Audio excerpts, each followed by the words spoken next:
helping you navigate the second half of your life. Today's show is sponsored by Find Houston Senior Care, your one-stop shop for everything senior care and senior living in the greater Houston area. Visit findhoustonseniorcare.com today. And now, here's your host, Kathryn Watson. Hey, everybody. Welcome back to the Life After 50 show, where we try to give you information that you need to know as you move through this journey that we call life.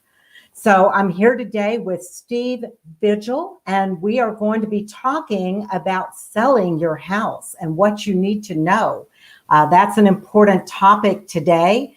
And Steve has a lot of information. He has a lot of expertise in this area, and I'm just going to turn it over to Steve and let him tell you a little bit about himself and what he does. Oh, well, thank you so much. And thank you for having me on. It's really great to be here. Again, Steve Vigil, and I've been a real estate professional for the past 7-8 years now. And in that period of time, we have helped and educated a lot of people on how they need to sell their house, things they need to think about. As we go through life, oftentimes life gets happening very quickly, and we don't step back and take time to think about some things. And then the time comes and we've got to make very quick decisions, and sometimes it can be very difficult and we can make wrong decisions. And so, we try to plan in advance a little bit and give education to help you. So when you get to that point in your life where you need to make changes, you need to think about selling your home, you've got some education behind you to be able to take you in a good direction and make smart decisions for yourself. And so that's what we're going to talk about today. And I think it's such a timely topic right now. A lot of people are making changes right now. This whole COVID thing has kind of shook us up and changed the way we look at our life going forward, especially older folks, people over 50, because you may have had changes in your job that precipitate a possible move. You may see the market is really booming right now, as my husband and I did. We saw the market was booming. It was a great time to sell the big 2-story house that we no longer needed, with the pool and all of that. Get rid of that. Right. We want to downsize. So there's a lot of people thinking about that. But a lot of our listeners too may also have a senior that they care for. They may have an 80-year-old mom or dad that it's getting time for them to move and transition somewhere else. Maybe their house is just no longer working for them. So there's lots of different reasons. So I thank you for being on the show. Yeah. Oh, you're very welcome. Yeah. And the reasons are going to be different for everybody. There's no right or wrong here. It's about, where you're at. And, what we always try to do is, when we're talking and working with individuals is, first, I always try to find out what a person's goals are. Let's see what your goals are and how can we achieve those goals based on all the circumstances around us. And, when we're a little bit younger in life, and we know that maybe we're going to be facing some of these things ourselves, or maybe we have parents that might be, getting to age where we're looking at that stuff. What are the goals for everybody, the whole family? How do we put a plan in place to help us move forward and make the right decisions? And, I give lots of different education about real estate in all areas. And, I'm always talking about setting your goals and making a plan to accomplish that. And it gives you that roadmap of how you're going to get there based on whatever the circumstances are for the situation that you're in, because everybody's going to be in a different circumstance. And so it's really important that we can get this plan put together and then start making that steps. And it doesn't matter, at what level you are, what level the house is at, or there's so many different circumstances out there. And like you say, we're in a very changing world right now. I think it's going to continue to change moving forward.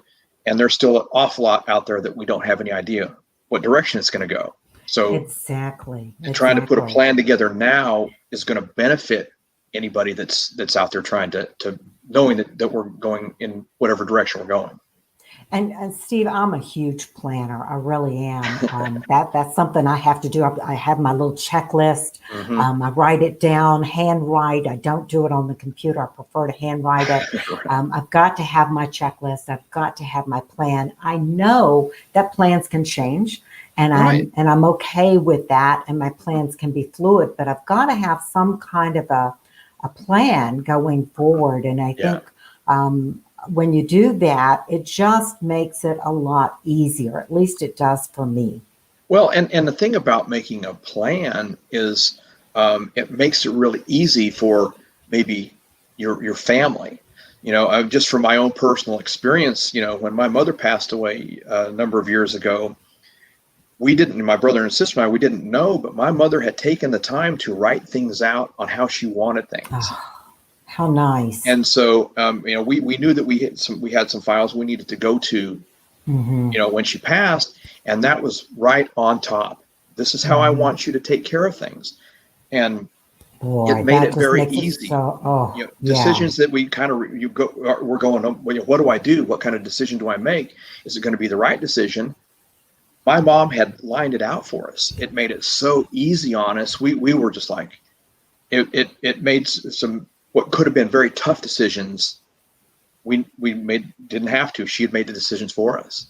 Wow. And so, you were very blessed with that, let me tell you, because I know from my own experience and from other clients that I've worked with and families that I've talked to, that's not always the case. And and especially if there's a house involved as well, trying to, make sure that everything is taken care of. Right. It's so important. So important. Yeah. I'm a big advocate of, getting your plan in order, sitting down with an elder law attorney, sitting down with professionals like yourself in real estate. If you've got property, what's going to happen? What do we want to do? How do we want to move forward? I think it's so important. Yeah. And you have to have some kind of a time frame, don't you? Well, hopefully we have a time frame. Time frames can, if you have a plan in place ahead of time, that's going to help with the time frame. But also when it comes to time frames, maybe it's a situation that time frame is right now immediate, and we've got to, just shoot from the hip and make things happen. Someone gets sick, someone passes away, and and then things happen very quickly, and sometimes we're not sure which direction to go. And of course, in that situation, I always think we should try and just sit back for a minute and not make any big decisions until we get past some of the emotion and can think about it logically. And then also, by getting a team around you, whether it be your brother, sister, whoever, for that support and help to make clear decisions is really important as well. It's, like I said, in my personal situation, I had a brother and sister, and we were all very close, and we were all able to work together in the right direction. But I've also seen it go the other way, where everybody's fighting against each other, and you never want to be in that situation, but it's kind of the reality sometimes of what happens out there. So, that can make time frames go all over the board. But if you have a plan, it's going to help with the time frame. But like I say, things generally happen at the unexpected time. That is so true. And I would say, unfortunately, so many people wait until there's a crisis to react and do something, especially when it revolves around moving. Moving is a touchy subject for a lot of people. And it's not easy. I can attest that the older you get, you don't realize how much stuff you have. You really don't. My friend Connie had told me a few years ago, she and her husband downsized drastically and moved away. And she said, start clearing it out now.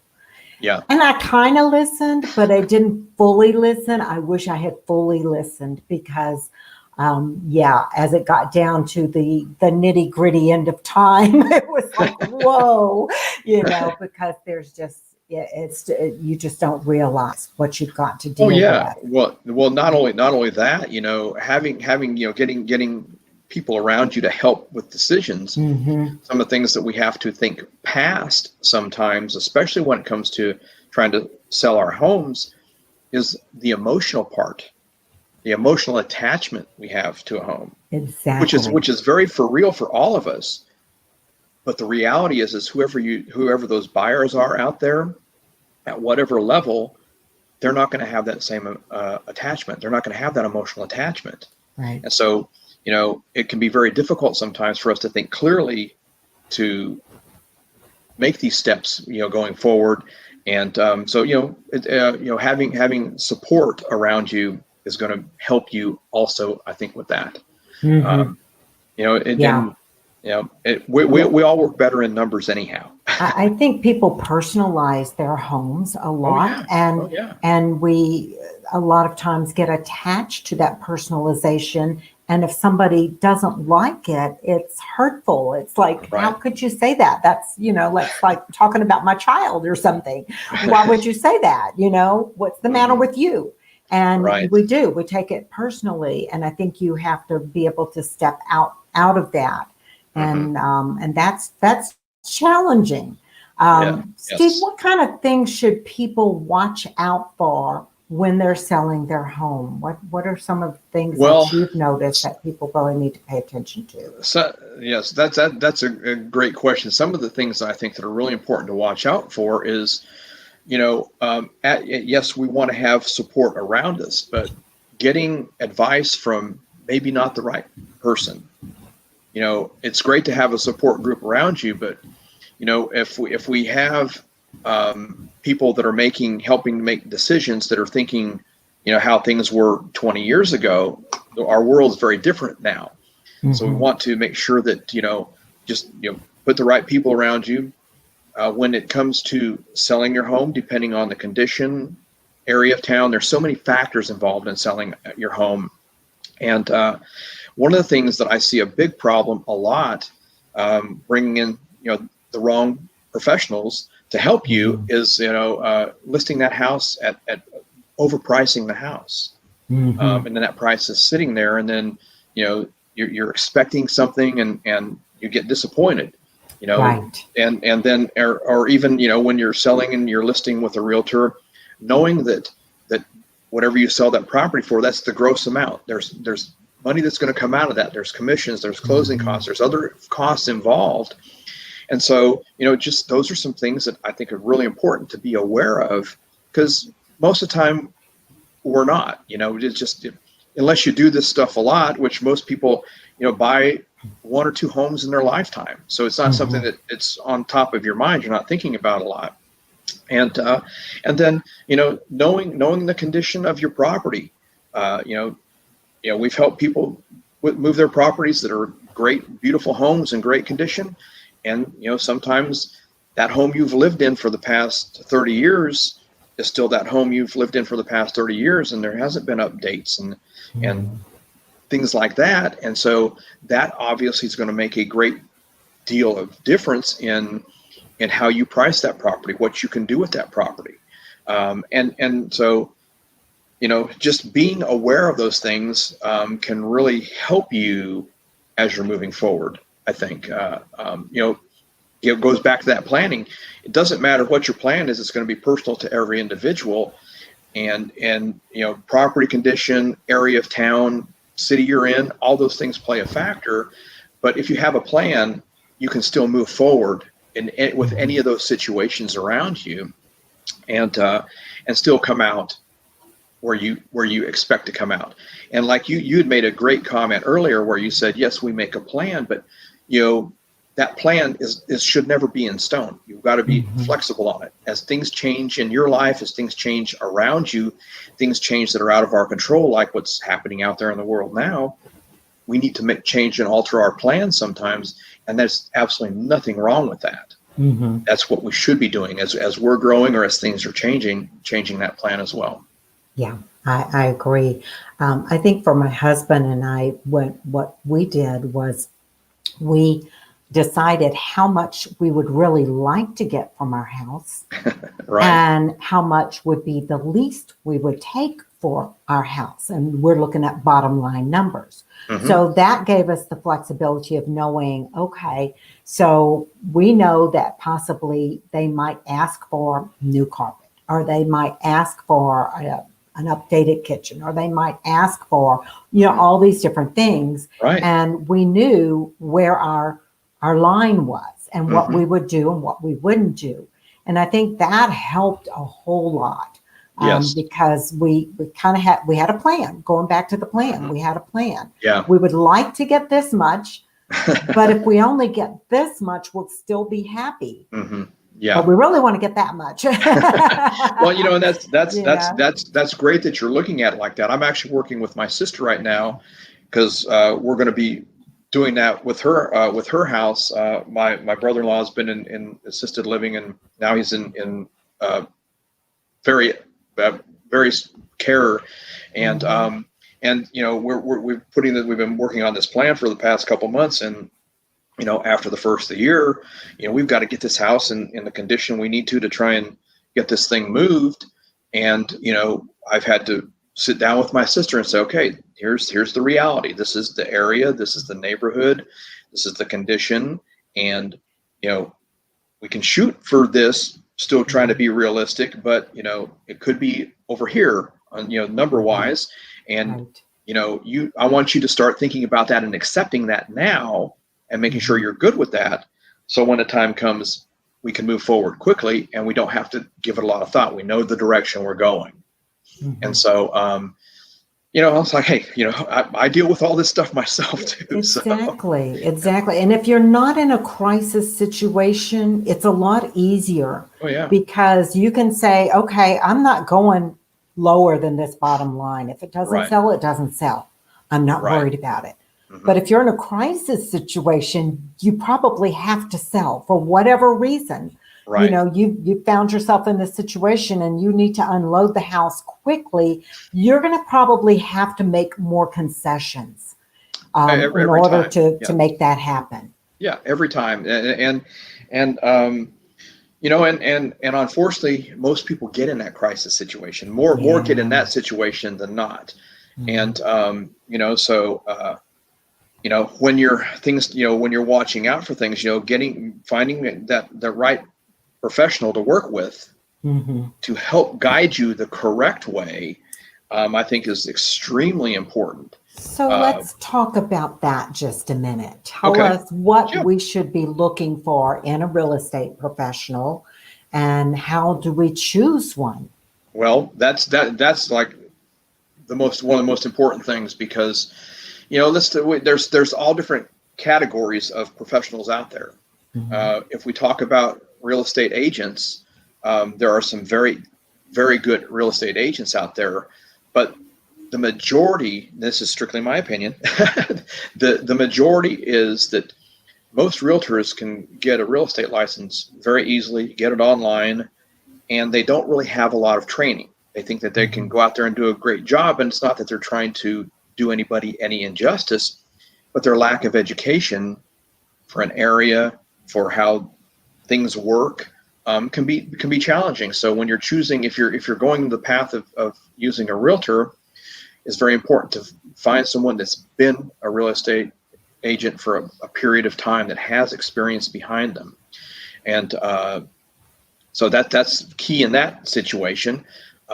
If you're working with an investor, there's a number of levels of investors out there, some fantastic investors that have been around a long time, that are going to teach you about the area that your home is in, teach you about the condition of your home, and explain the process of how everything works. If you're working with a realtor or an investor, the process should be very, very similar. The contracts should be the same. Going through the title company to close should be the same. Doing all the due diligence, they should be identical. In either case, whether it be an investor or a realtor, that person that's coming in and talking fast and trying to get you to sign on the dotted line is the person you need to be leery of. You need to back away from that person. And there's a number of ways that you can find both very good investors out there and very good realtors out there to help guide you to make the right decision. You know, I've bought many homes over the years, and you know, the first thing that we always do if I'm in there to buy and I'm working directly with a seller and I'm going to buy the house, is to sit down and educate about the process, educate about the condition of the property, about the area. And we bring all that information, we sit down at the table and we go through all that. Before we make a decision, we want to educate everybody to make sure that they're making a decision that is right for them. And whether either case, I mean, I've helped many people from the investment side, from the realtor side, it doesn't matter. We're here to help and educate you and put you in a good spot to move forward in your life, to take you to the next place and be happy, have some money in your pocket, and be able to make that transition as smooth as possible, because it can be really tough. It can. Tell me something.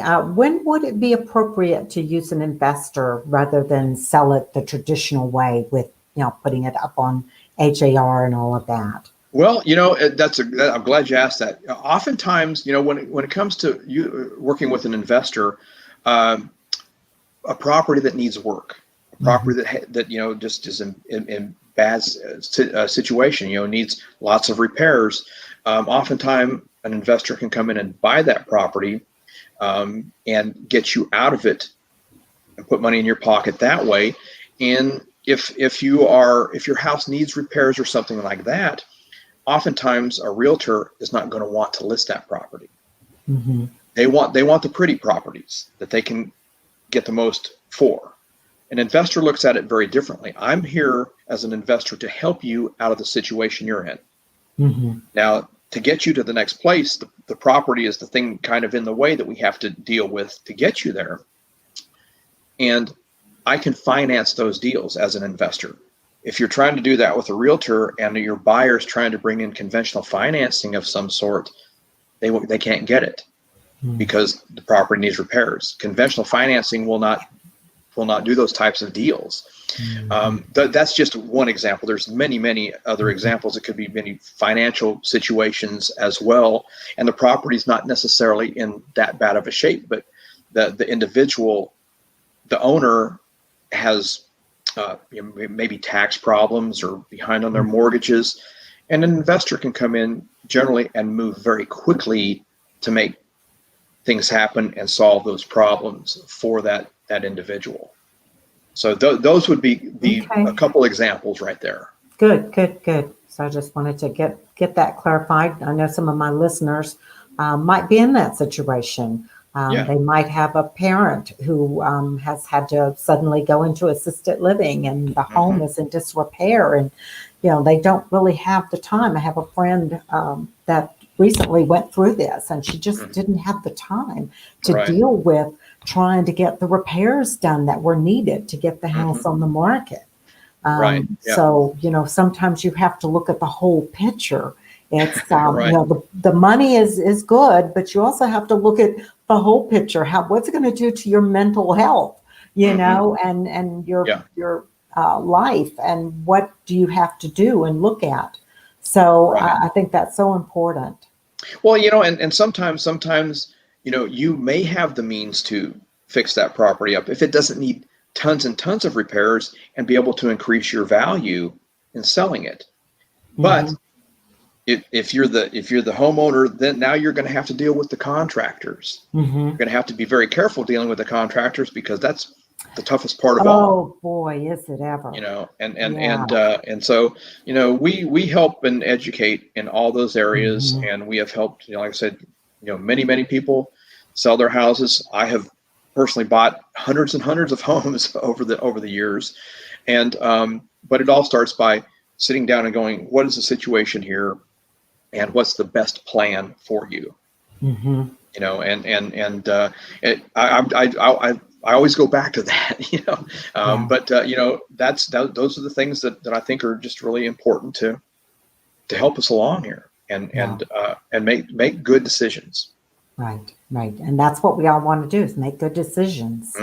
Yep. So let's go over the 3 ways to sell your home. Okay. Well, kind of like we talked about, if your house is in great shape, you know, you can get an agent to list this thing, get your top dollar for it. Fantastic. Do it by all means. That's, and that's what most people do. That's what most people think about. And that's what you see all the commercials about. Mm-hmm. There's nothing wrong with that at all. If I go and sell my house, I'm going to do the same thing. So it's a great thing. So that's really the probably the biggest way that most people sell their homes and most people know about. Then there's the group of people that want to fix that house up for them by themselves and sell that house. Maybe they're going to sell it for sale by owner. They might list it at the end, but they have the means and they have an education to be able to fix that property back up and bring the value back up.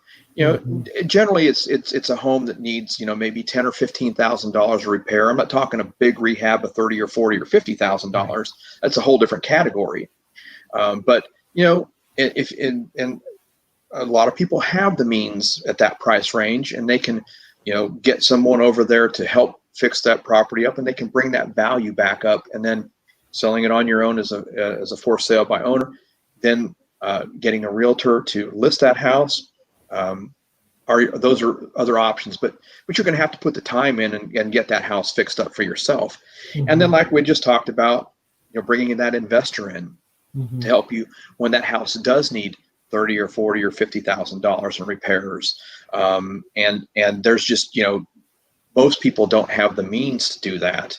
Mm-hmm. And worse than the means to have it is having the right people, the contractors that can do that kind of work and not leave you hanging as an individual. Mm-hmm. That's I've seen we can look back at when Harvey hit and things like that, and all the people that were taken by everybody wanted to be a contractor when that happened. Right. And they were just looking for that insurance money. And we never want to see someone get in that situation. And from the investor side, when we come in as an investor and buy that property and take that individual out, I've got the means to bring that extra $50,000 to repair that house or 30 or whatever it is, but I'm still putting money in that seller's pocket and helping them move to the next place that they need to go. Mm-hmm. And like I say, it's so important to educate about the whole process of what you're doing, no matter how you're going with you're selling your house. Doesn't matter which direction you're going, having that education to have that, to make those decisions is the important thing.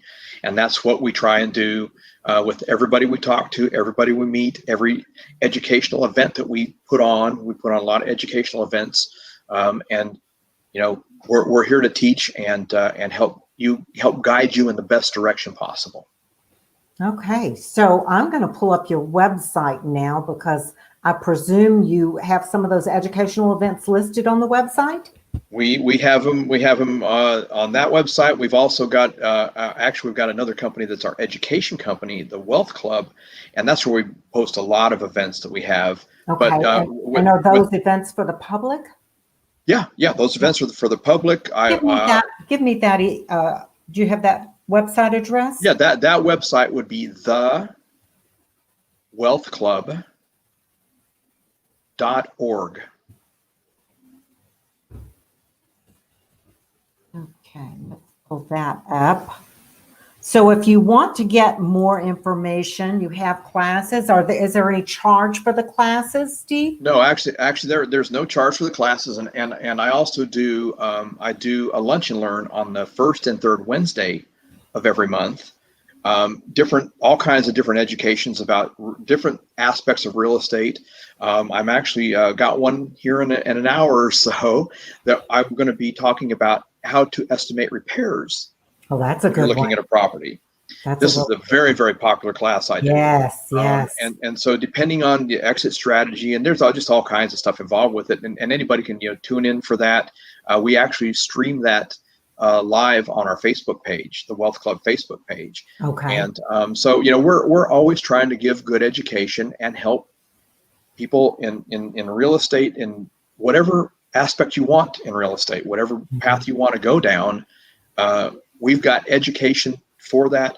And I bring in guest speakers from time to time and talk about different topics that they're an expert on and I'm not an expert on. So right. Yep. Yeah, you can't be an expert on everything, right? No. That's why I bring in experts too, because I want my listeners to get all of the information that they need. I know little bits here and there, but I don't have the whole picture. So I need to bring in people like yourself that have that expertise in a certain area. So if they want to go to that webinar or that class that you're giving today, they would go to thewealthclub.org to sign up. They would go there and sign up and see how to get to our Facebook page, because to be quite honest, I'm not great at all that stuff, but I think it's for our Facebook page, it's Wealth Club Houston. Oh, that's right. Okay, so that's on Facebook. It's a live event on Facebook. Yep. Okay, Yep. So just type in on the Facebook search, if you're listening to this, just type in the Wealth Club up in the search button, which will be on your left-hand side up at the top. There'll be a little search, just like a Google search, and type in the Wealth Club. You don't have to put .org, just the Wealth Club, and it should come up. Correct. And then you can connect with them on Facebook, like their page, and follow the page too. It's very important. A lot of people don't realize they need to like and follow so that they get alerted. This is kind of something new, and I'm going to be doing a class on that that you might want to attend. But Facebook is rolling out some new things this year, and that's one of the things. So they'll be able to get alerts when you're doing new things. So very, very important. Steve, it's been a pleasure having you here. I want to make sure that people have all the ways to get in touch with you. So I'm going to put the email address up here, and the phone number. And if you are listening on the podcast at a later date, we will have this in the show notes, so you'll be able to get all of the information. But I'm going to go ahead and call out the phone number for you now. It's 713-999-6704. Correct. And that'll get you right to Steve's office, and somebody will be able to help you with whatever situation you're in. So, yes, and I'd like to throw one more thing out there real quick. Yes, I was getting ready to say you have a book. I haven't forgotten. So hold your book up, Steve. Here, let me see which side here I'm on. Hold it kind of in the middle. Up. Yeah, there you go. This is my little pocket book, and this is creating your roadmap, what you need to know before you sell your house. And if you contact us, we will send this book to you free of charge. This is for your education and to help you make good decisions. It covers some of the things we talked about today, and it goes into a little bit more detail than what we just talked about today. And as always, our contact information is in the book. So if you have additional questions, concerns, you can contact us, and we will help guide you in whatever direction you need to go. Super. And the link is down at the bottom, or you can use that email link that I put up earlier and just email the office and say, hey, I want that book. Exactly. Well, we can send it to you in an ebook, or we can send you out the actual hard copy as well. Whichever you prefer. Whichever you prefer. That's great. That's great. Steve, I really appreciate you coming on the show today. You have a wealth of information, and I know we'll probably have you back because this is a subject people need to know more about. Yeah. Everybody, I implore you to go to thewealthclub.org and check out what other offerings he has, because if you're thinking about selling your home, or you maybe may need to sell a parent's home or somebody else's home in the future, you need to get the answers and know the questions to ask too. Sometimes it's knowing the right questions to ask, and we don't always know that. So by educating yourself, you begin to know what questions to ask. Definitely. Couldn't have said it better. Great. So thanks, Steve. Have a great day. You do the same. Welcome to the Life After 50 show, helping you navigate the second half of your life. Today's show is sponsored by Find Houston Senior Care, your one-stop shop for everything senior care and senior living in the greater Houston